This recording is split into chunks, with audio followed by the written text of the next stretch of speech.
Em um vilarejo aninhado entre montanhas e rios caudalosos, vivia um homem chamado Elias. Ele cresceu escutando histórias dos milagres de Deus relatados nas Escrituras, mas nunca havia experimentado um milagre pessoalmente. No entanto, sua fé era inabalável e ele sempre repetia as palavras do Salmo 46, "O Deus de Jacó é o nosso refúgio." As montanhas nas quais vivia eram conhecidas por serem instáveis e frequentemente ocorriam deslizamentos de terra na mudança das estações. Um dia, após uma chuva torrencial que durou dias, um estrondo ensurdecedor acordou Elias no meio da noite. Ele soube imediatamente que havia acontecido um deslizamento próximo à sua casa. Elias correu para fora, porém não viu nada imediatamente preocupante. Entretanto, o vilarejo estava em alvoroço, as pessoas gritavam e corriam enquanto a chuva continuava a cair intensamente. Elias, movido por sua fé, começou a orar. Logo em seguida, ele ouviu gritos vindos da encosta. Era a família de seu amigo Jorge, cujas vozes se mesclavam ao barulho da terra movendo-se como um rio caudaloso e inevitável. Sem pensar duas vezes, Elias correu na direção dos gritos, guiado apenas pela luz fraca de sua lanterna e pela confiança em Deus. Ao chegar perto de onde a casa de Jorge ficava, ele encontrou a família presa em escombros e barro. A lama começava a subir, ameaçando a vida de todos.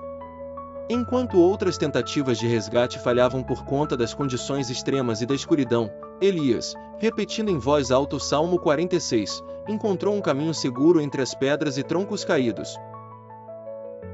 Com uma força inexplicável, conseguiu abrir uma passagem, assim, salvou a todos ali presentes. Quando finalmente estavam em segurança, Elias olhou para o céu noturno, agora com nuvens dissipando-se de maneira quase milagrosa, e agradeceu silenciosamente. Nos dias que se seguiram, a história de sua bravura e do milagre que presenciou se espalhou pelo vilarejo, inspirando uma renovação de fé em todos. A cada pôr do sol, Elias e sua comunidade se reuniam para orar, sempre lembrando que o Deus de Jacó era, de fato, o seu refúgio.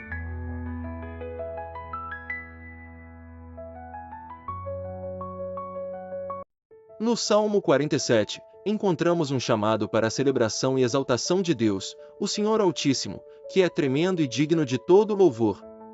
Este salmo é estruturado como um hino de triunfo, destacando a soberania de Deus sobre todas as nações e povos. É um convite a aclamá-lo com alegria, por sua majestade e por seus feitos maravilhosos que se estendem por toda a terra. Os versos iniciais do salmo são uma convocação à congregação para bater palmas e gritar de alegria em louvor a Deus. Este gesto de união e exultação reflete a compreensão da grandeza divina, um reconhecimento de que o Senhor é o Rei sublime acima de toda a terra. Esse ato de manifestação coletiva de alegria simboliza o respeito e a reverência diante de um ser tão poderoso.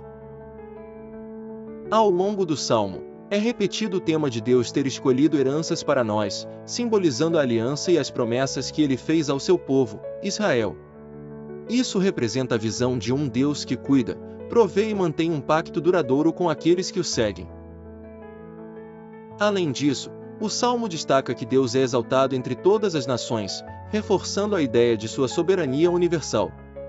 O Salmo continua a reforçar esta ideia por meio de imagens de grande celebração, onde trombetas são tocadas para anunciar a presença e o reino de Deus.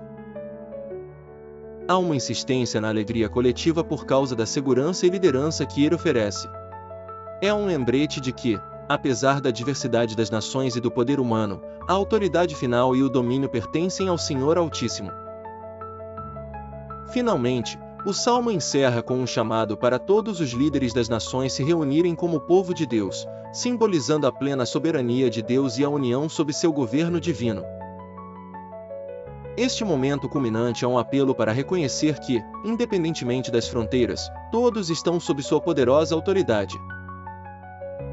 Assim, o Salmo 47 não é apenas um testemunho da grandeza de Deus, mas também uma proclamação de esperança e unidade para todos que se submetem ao seu reinado.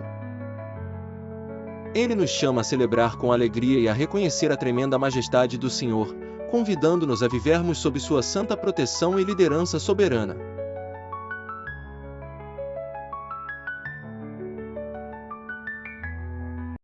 Salmo 48, presente no Antigo Testamento, é um cântico que exalta a beleza e a majestade de Sião, cidade de Jerusalém, e descreve Deus como o grande rei e protetor do seu povo. O texto é tanto um louvor a Jerusalém quanto um reconhecimento da presença divina naquele lugar. Um aspecto central desse salmo é a confiança total em Deus como guia e protetor, algo que se estende até o momento da morte. À medida que o salmo se desenrola, ele descreve Jerusalém como uma cidade forte, onde as manifestações da presença divina são visíveis e imponentes. O Monte Sião é mencionado como o lugar onde Deus habita, e a cidade se torna um símbolo do poder e da bondade divinos. A narrativa se aprofunda ao registrar a certeza de que mesmo os reis poderosos, ao se unirem contra Jerusalém, sucumbem diante da grandeza e da proteção de Deus sobre seu povo. Uma das passagens mais impactantes do Salmo é a declaração sobre a eternidade da condução divina. O salmista destaca que Deus não apenas guia os seus nações pacificamente por toda a vida, mas também assegura que essa orientação se mantém firme até o último suspiro.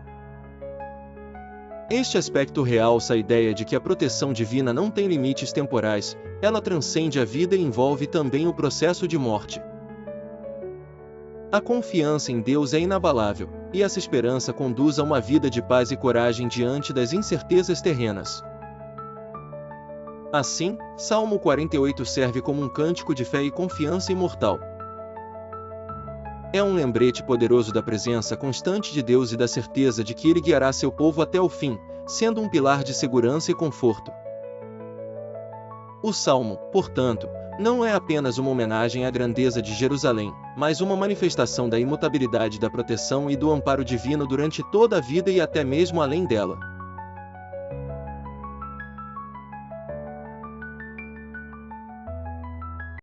Salmo 49 é uma reflexão poética sobre a fragilidade da vida humana e as ilusões de riqueza e poder.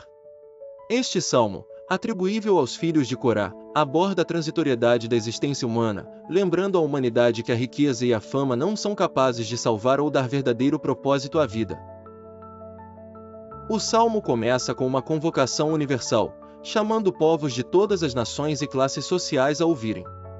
A voz do salmista se ergue para falar de sabedoria, empregando parábolas e enigmas para transmitir verdades profundas. Ele descreve a confiança nas riquezas como fútil e enganosa, pois nenhuma quantidade de dinheiro pode resgatar um homem da morte ou comprar a continuidade da vida para sempre. A mensagem central do Salmo 49 é que a morte é o grande igualador, vindo tanto para o rico quanto para o pobre. Os ricos, que confiam na abundância de suas posses, acabam deixando tudo para trás, sem levar nada consigo. Neste aspecto, a sabedoria bíblica aponta que só Deus oferece verdadeira redenção, por meio de uma vida vivida na retidão. Um dos pontos mais marcantes do Salmo é a ilustração das sepulturas como casas eternas para aqueles que confiam em suas posses terrenas, comparando esses indivíduos a animais que perecem sem compreensão. Aqueles que acumulam riquezas achando que isso lhes trará eternidade estão, na verdade, criando para si mesmos um destino comum, e em face da morte, suas ilusões são desmascaradas. A mensagem do Salmo 49 ressoa através dos séculos, atualizando-se em uma sociedade contemporânea também obcecada por riquezas, status e poder. Oferece uma voz de sabedoria que nos lembra do verdadeiro propósito, da brevidade da vida e de onde se deve buscar verdadeira segurança e redenção, encorajando uma vida de humildade, sabedoria e confiança em Deus. A meditação sobre este salmo convida-nos a uma introspecção profunda, levando-nos a repensar nossas prioridades e a natureza de nosso legado na Terra.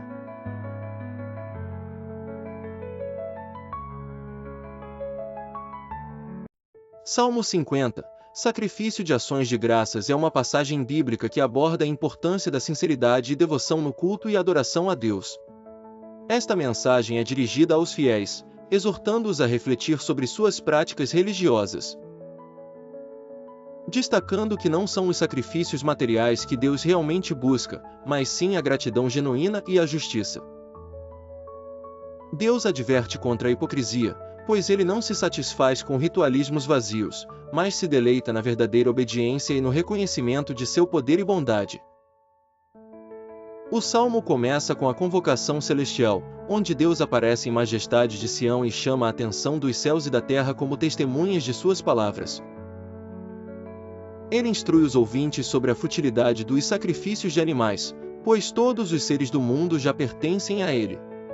A ênfase recai então sobre os sacrifícios de ações de graças, que vêm do coração agradecido e de um espírito humilde e fiel. No tom de sabedoria, o salmo frisa que Deus não está interessado em meros rituais externos que servem apenas à afirmação humana, mas na integridade moral e na virtude. Ele critica aqueles que falam da lei divina, mas não a seguem de fato, vivendo em contradição aos mandamentos que professam. Deus promete que aqueles que oferecem sua gratidão e seguem seu caminho serão verdadeiramente salvos. A mensagem central é um convite à introspecção e mudança, onde cada indivíduo deve avaliar se seus atos de adoração são sinceros e se refletem a verdadeira piedade que Deus deseja. Este salmo chama a prática de uma fé vivida com autenticidade e ações que ecoam a graça e a verdade do Criador. Portanto, Salmo 50, sacrifício de ações de graças, é um apelo à transformação espiritual, colocando o louvor de coração e a prática da justiça acima de meras tradições ou cerimônias. Onde há sentimento real e compromisso autêntico, lá está o verdadeiro sacrifício que agrada a Deus.